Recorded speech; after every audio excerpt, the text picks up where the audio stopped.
on a laissé les anonymes. Une autre affirmation que je voudrais réfuter parmi les gens qui ont été libérés.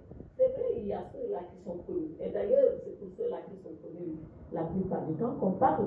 Mais il y a beaucoup d'anonymes. Parce qu'on ne fait pas le distinguo entre une soi-disant vedette, une personne connue et une non connue. La seule chose qui nous importe, c'est les éléments objectifs figurant au dossier qui méritent que la personne soit libérée.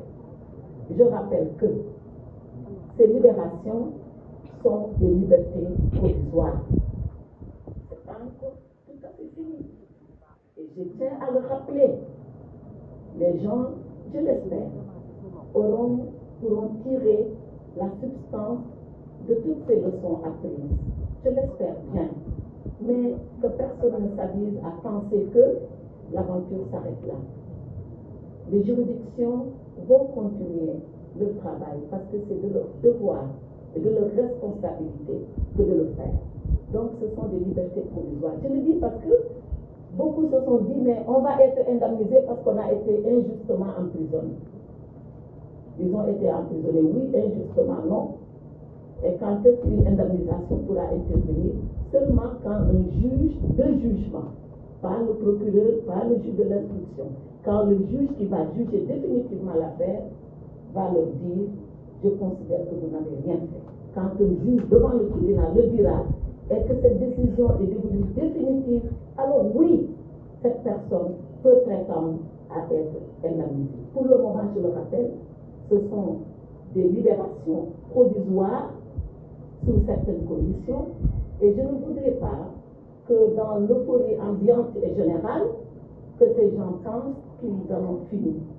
Je souhaite qu'ils en terminent avec la justice, mais ils n'en termineront que lorsque le jugement définitif sera intervenu.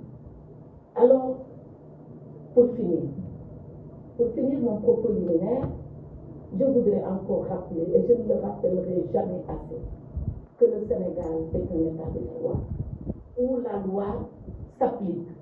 Elle s'applique parce que nous devons garantir l'ordre public. Et qui garantit l'ordre public?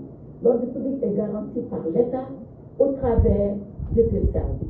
Ces services, c'est la justice, d'abord.